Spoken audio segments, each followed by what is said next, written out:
KPHO TV5 News next. A wildfire in Washington state is growing by the minute.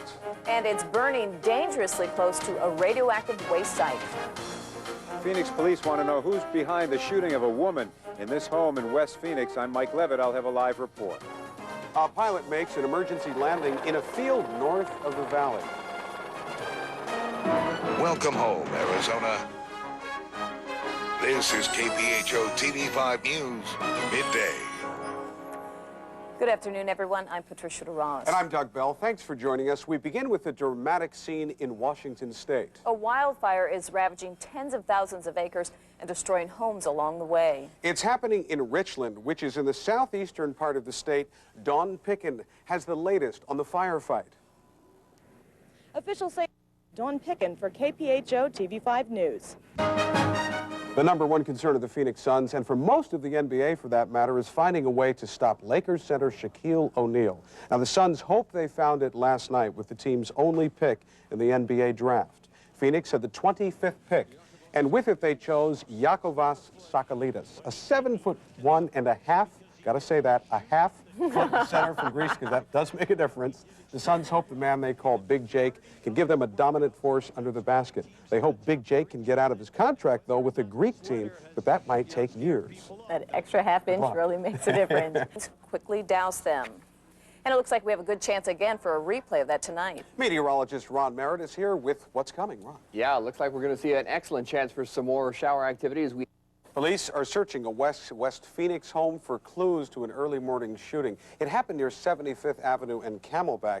KPHO TV5's Mike Levitt is live at the scene. Now, Mike, we understand the victim is in serious condition? Yeah, that's exactly right. The 27-year-old victim to the events leading up to what happened today. Doug? Okay, that's Mike Levitt reporting. Thanks. A bank robbery suspect after a judge accidentally released him from jail.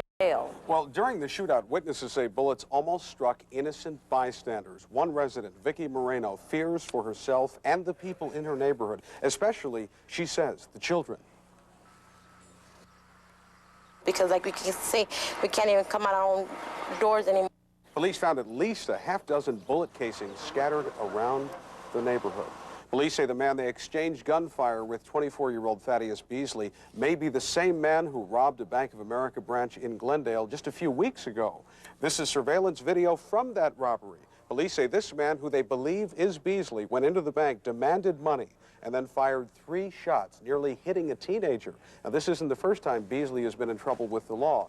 During the past 6 years, he's been charged with aggravated assault, armed robbery, weapons violations, and also resisting arrest. Governor Hull is celebrating a big victory in the Arizona legislature. Lawmakers voted by a nearly 2/3 majority to put Governor Hull's $500 million education reform package before the voters in November. Now, Arizonans must decide if the sales tax should be raised 0.6% to pay for the plan. The report is out. It appears the state's biggest newspaper will soon be under new ownership. The Gannett Company has agreed to pay $2.6 billion to acquire the Arizona Republic and the Indianapolis Star. Central newspaper officials say it simply was time to sell. Gannett will pay $64 per share for Central newspaper stock. The company already owns KPNX-TV, which is Channel 12 here in Phoenix. Elian Gonzalez is back in Cuba for the first time in months. We'll tell you what lies ahead as he returns to life in his homeland. And the ball player who offended a nation returns to the city where his problems began. And for that part of the story, we go to Channel 2's Douglas Bell for the very latest. Doug? Tracy, perhaps we should turn that question around and ask, was there enough of a warning?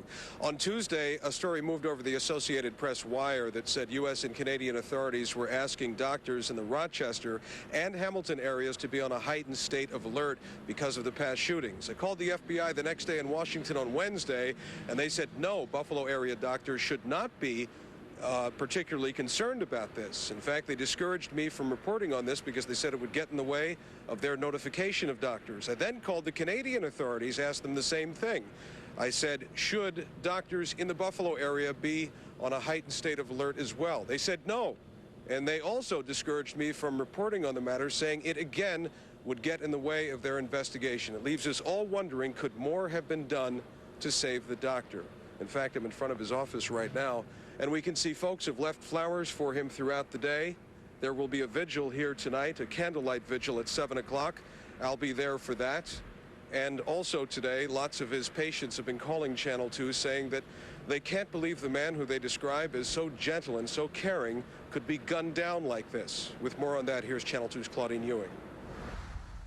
Dr. Barnett Slepian wasn't just a doctor who performed abortions. A devastating situation. My colleague Douglas Bell joins us now live from Warsaw with more on tonight's top story. Doug? Vic, this is a Watka Creek right behind me. Last hour at 5 o'clock, it was 6 feet higher than normal. Right now, it's considerably higher than that, perhaps as high as 7 feet. This bridge back here is a concern. Will it reach it? We'll certainly find out as the night wears on. Now, to give you an idea of how bad the perception is of things here, an elected official on local talk radio this morning joked that this is all a conspiracy from God. Now, while he most certainly is overstating the point, this community has been violated. Early June, the severe tornado that we had on Channel 2 for folks at home to see, and then also a week ago, severe flooding, and then today, more severe flooding. Let's take a look now at the impact of it all. Oh, how deceptive the destructive force of Mother Nature can be. This appears to be a pretty little fountain in front of Warsaw Elementary School, but it is not. It is flooding, and it gets much worse. This is Burncliffe Golf Course, immersed in water, a geographic victim of nearby Awatka Creek. Not far away is Tonawanda Creek, no less destructive in its force. Route 20A washed away in many parts, and so are houses, especially those located in dips of the road. Cars fare not much better. It's got emergency workers all hopping. How about that house over there? Has that been cleared out yet? I don't know. Never. No, 68 years I've lived around here, never seen anything like this. This is unreal. Unreal is the word you often hear today.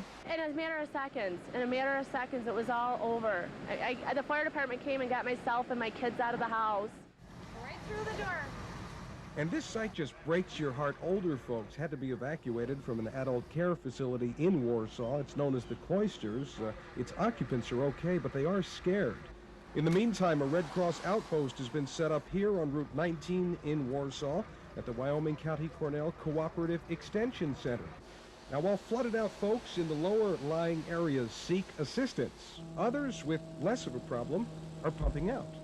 3 foot of water in the basement. Hopefully they get over to mine. I got that 2-inch pump, but it's not working. Hopefully it'll keep up. I don't know. I can't believe all the water. I don't know where it's coming from. All right, it's off and on rain right now, so we can get rid of the umbrella at this point. I want to tell you the Red Cross is taking donations of food, clothing, and also perhaps money if you would like to donate for these victims in Wyoming County. Have some details, information for you. If you'd like to send financial help, you can mail your check to the address on your screen. The American Red Cross, 29 North Main Street. Of course, that is in Warsaw. The zip is 14569. If you would perhaps like to donate blood or food or clothing, you can call the Red Cross, and they will, of course, tell you where you can drop those items off, and they certainly would like your help. Going to take you now about 15 miles away from here in the community of Arcade, where Channel 2's Pete Gallivan is standing by live right now, where folks are trying to dry out. Pete? Yeah, Doug, as you alluded to, it has been a rough couple of months here in Wyoming County. I'm told that has aggravated the situation, and some of the flood warnings in this area have actually been extended. And of course, Kevin O'Connell will have more on that coming up in a few minutes.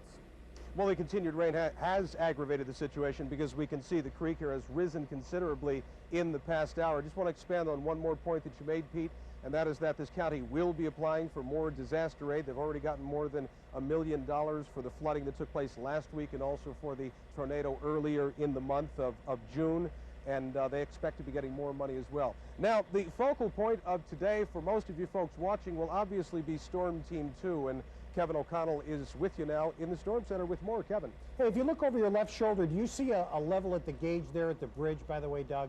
A level at the what? The gauge, how many feet it is below that bridge? No, but I can tell you this, it's well over 6 feet. Yeah. We know higher than normal that is. Well, they're looking for that Awatka Creek to probably crest sometime tomorrow. So tonight, it's going to be even more important that we monitor the situation. Thanks, Doug. We begin on Channel 2 News tonight with a disturbing incident in usually quiet Pembroke. Channel 2's Douglas Bell joins us live outside Pembroke High School with that story. Doug? Vic, tonight was supposed to be a night of jubilation as students celebrated opening night of a musical. But this night has been tainted by allegations that the privacy of more than 30 schoolgirls has been violated. 19-year-old Thomas Lipinski. Now, state police tell me that they searched Lipinski's house. They say they found the video camera that he allegedly used to do the tapings, and they say that if any copies were made, they've got all the copies. They're confident of that. Vic? Doug, how many times did he do this and for how long?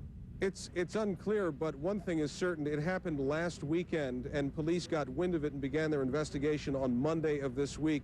Now, what is even more troubling is a high school girl came up to me tonight and said that many of her friends had been talking about the production of last year. And at that time, they said that this same young man did the same thing and was caught by some of the girls, but they didn't report it because they felt very embarrassed. Of course, this is unconfirmed, but a number of girls talked about it tonight. So police will certainly be looking into that as well. All right. Thank you very much, Doug. See you later. What is it you're planting here today, by the way? I usually, I mound this up a little, I let it settle for a day, and ASSYLM. Asylum? Yeah. They're white, they're about that big, and in the fall they get about this big around. I love them. I plant them out there on the mounds, I plant them where the tulips are, I plant them here, I plant them everywhere. It's not exactly the kind of conversation you'd expect from a man whose son is accused of being the worst mass murderer in U.S. history. Bill McVeigh clearly wants to avoid talking about the most painful thing in his life. What's it like keeping this unconditional love that you certainly have for your son throughout these allegations that he's been accused in the murders of 168 people? I really don't know how to answer that. I'm tough answering questions, as you've seen. I just don't know. He's still Tim, and it's tough to live with, but we have to, you know. Pendleton's a small place. This is pretty much the center of town, this convenience store. It's a good place to gauge public opinion. Just leave him alone. I mean, he's living a normal life. You shouldn't put it out on him. I don't think that the whole family should be judged just because of what one family member has done, judged or harassed. Well, no matter what your kid does, you know, you wouldn't want to see him get, I mean, you certainly wouldn't want to see him get put to death. I mean, you hate to lose him regardless of what he did. Dad loves his kid no matter what the kid does. He's got to love his son. He probably feels hurt and disappointment, but he's got to love his son. Bill McVeigh says the support is welcome in these trying times. I guess that's why we're still here. You know, it's I really don't know how to answer that. The support of the people, is it giving you strength? What kind of strength, Bill? It's unbelievable. It's we wouldn't be able to do it without it. Well, I'd just like to thank them. I have before, but thank everybody that's wrote us letters. We get cards every day yet, and letters, and people stop by. Somebody just stopped by a little while ago. How you doing? Hang in there and stuff like that. We were having some audio problems there. We apologize for that. I want to mention something to you that Bill McVeigh said earlier when we were not on camera, and that is when asked why he is not in Denver. At first he said that question actually confuses him, and then he said that he's not in Denver because he feels that he just can't provide Timothy any sort of assistance there, so that's why he's here. Tracy. All right, Doug, thanks very much, and we will continue to keep you updated on the deliberations. Trash talks are getting personal and they're getting nasty. Good evening. More pink slips for local auto workers as the General Motors strike continues. Channel 2's Carol Kaplan has the latest now from the American Axle plant in Buffalo. Carol? Well, Doug and Victoria, there are two big pieces of news tonight. Thank you, Carol Kaplan, reporting live from Buffalo tonight. Well, if you think Buffalo's garbage talks are getting testy, and you may have heard just that, wait until you hear what's being said outside the meeting rooms. Channel 2's Harold Fisher right now live with our other top story in North Buffalo tonight. Good evening, Harold. Well, Doug, if you think that we've been talking trash, wait until you hear what we have to talk about today. And then, of course, he's going to be back at the table with negotiations at some point tomorrow morning. Harold, is John Scardino aware of this apology from the mayor's office regarding those numbers? Oh, yeah, absolutely. I told him myself, and his response was, everyone gets a little impatient from time to time. Understandably so. Harold Fisher reporting live tonight from North Buffalo. Thanks very much. Okay. All right, time now to go to tonight's top weather. And with that, we go to Kevin O'Connell in the Storm Center. Kevin, what do you have for us? Well, we had an alert a little bit earlier today. I activated our Storm Alert 2 system. Vandalism shuts down an entire school district today. Pioneer Central schools were closed today after officials discovered someone had pulled the plug on 10 school buses, spilling over 160 quarts of oil. Firefighters were called out to the bus garage to clean up the environmental mess, and state police, as you would expect, are searching for suspects. Buffalo Bob Smith, a man who entertained a generation of kids with his sidekick puppet Howdy Doody, has died. He lost a battle with cancer. Channel 2's Carol Kaplan is live right now outside Shays Performing Arts Center with details for us. Carol? Well, Doug, when news arrived here at Shays... The second of our top stories, a food advisory tonight. Some defective canned products have actually hit Western New York store shelves. Right now, Channel 2's Pete Gallivan joining us with this Two on Your Side, Your Safety report. Pete? Yeah, Doug, the advisory was issued this afternoon by... How much product are we talking about that actually affected by this? We're actually talking about quite a bit. 900 cases of the beefaroni and about 300 cases of the Irish stew that are believed to be on the store shelves somewhere in Buffalo. Certainly enough to be concerned about. Certainly. Pete Gallivan, thank you very much for that. Well, hopefully now onto something more appetizing. Take you on to top weather. Kevin O'Connell joining us in the Storm Center. Kevin. All right, we're going to do a little radio just for a minute. Doug, I'll talk about that when we take a look at the weekend forecast when I join you in just a couple of minutes. Okay, Kevin, thank you very much. Pretty comfortable day today for just about anything really outside. These workers busy putting up a factory outlet mall, actually in Niagara Falls, Ontario. The first of two phases just off the QEW due to open in mid-September.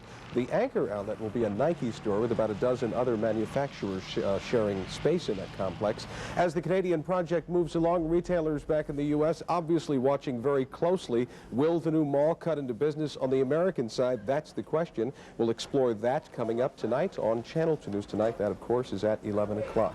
Heading back to work tonight, some workers at the American Axle plant in Buffalo. Now that strike against General Motors is over. Some local auto workers are being called back. Some GM powertrain workers are being recalled as well, so that is certainly good news. Buffalo residents banding together tonight to take their streets back from thugs. Channel 2's Vicki Pasco has that story live for us from Vermont Street tonight. Vicki? Well, in less than an hour, dozens of residents and city officials... All right, it's at this time we proclaim Kevin Man of the Hour. Now, you have to live up to it now, right? Well, actually, we were calling for a little bit more sunshine for everybody today, but finally, well, the clouds will get out of our way later tonight. The silver lining tonight and the next 5 days. Matter of fact, right on into the middle of next week. You're living up to your title now. We're working on it. Thank you, bud. We'll talk to you later. Well, chances are you did not win last night's $40 million lotto jackpot. Well, unless you picked up your ticket downstate. Highly doubtful. 3 winning tickets. One sold in Port Chester, Staten Island, the Bronx. Better luck next time. What else can you say? Lots of luck to these machine shop workers in Westerville, Ohio. The 13 workers co-own the one winning ticket from last night's Powerball drawing. That one winning ticket worth $295 million, but the lucky 13 chose a lump sum payment of $161 million. You're watching WGRZ TV, Channel 2, Buffalo. This is Channel 2 News at 6 with Douglas Bell, Victoria Hogg, Kevin O'Connell Weather, and Ed Kilgore Sports. Channel 2 News at 6 continues. Well, this weekend, quite a weekend to remember. It marks the 20th anniversary of Love Canal. 20 years ago Sunday, the very first emergency declaration there was made, prompting evacuations. Tonight, Channel 2's Christina Senko takes a look at the Love Canal area 20 years later. It was 20 years ago when the government confirmed what many residents knew.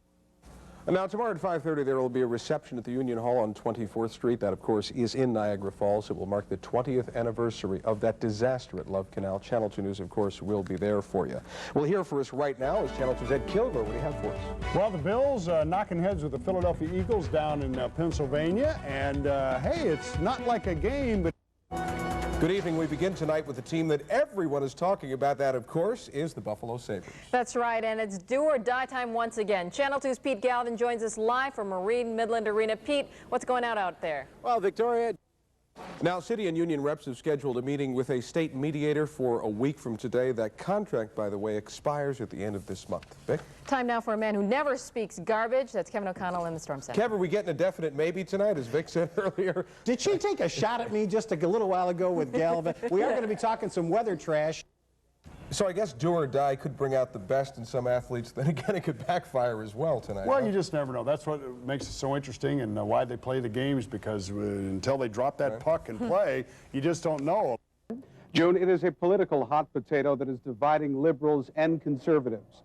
In one corner, you have the Hispanic contingent of the state Senate supporting the measure. In the other, conservatives who can't believe what they're hearing.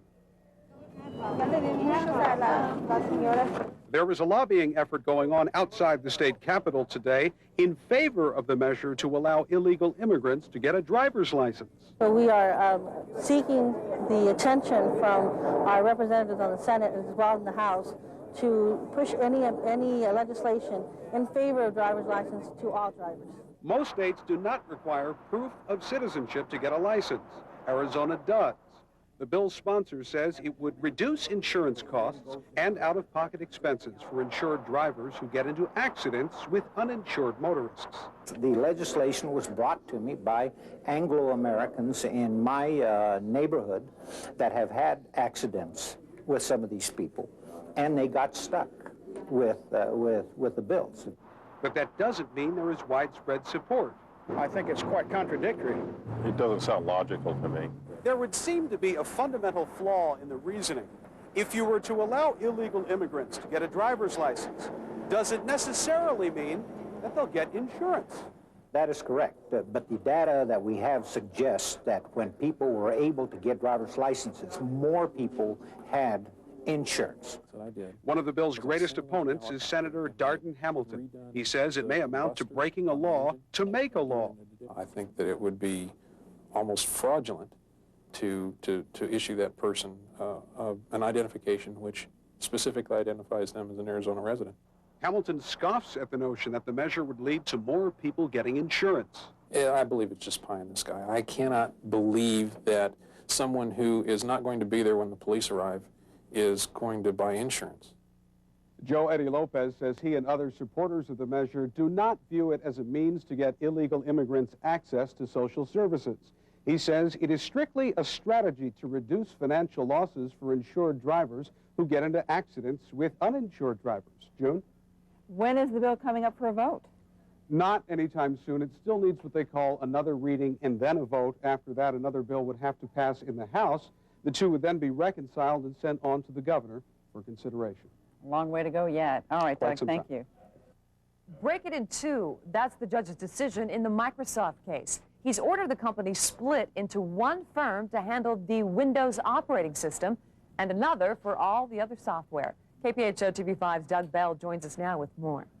Wendy, Microsoft has a lot in common with a worm right now because you can break it in half, and it's likely to do a lot of wiggling and a lot of living as a single entity. We will be exercising our right to appeal this decision, and we're confident the judicial system will overturn today's ruling. Bill Gates didn't get to be one of the richest guys in the world by not knowing how to maneuver. Gates' next move, according to an Arizona State computer expert, is textbook stuff. I would simply keep my fleet of lawyers well fed and make sure that we take a look at every little tiny piece of the law that will allow us to take some reasonable action to stay in business as we are. Regardless of appeals, the federal government says the breakup will stimulate competition and be good news for the consumer. I expect both companies will be vibrant, strong, and successful firms. Each will be free to create new, exciting products. But Microsoft and those with close ties to the company sing an entirely different tune. Most economists who looked at this in any serious way expect that the immediate consequence of this, were it to actually happen, would be that the company that produces Windows would have a big incentive to raise the price. During the trial, the judge in the case called Microsoft a monopolistic predator. Bill Gates claims the ruling means the government can, quote, take away what you've created if it turns out to be too popular. Regardless of who you side with, Windows is likely to look exactly as it does now for at least the next few years because the appeals process is likely to take that long. Wendy? Doug, thank you. A decision with far-reaching effects. Now, we saw images today, very interesting images of American forces tearing down pictures of Saddam Hussein, and even a man who appeared to be an Iraqi man smacking that picture with a shoe. Is this an example that the psychological operations, the leaflets, the radio transmissions are actually working?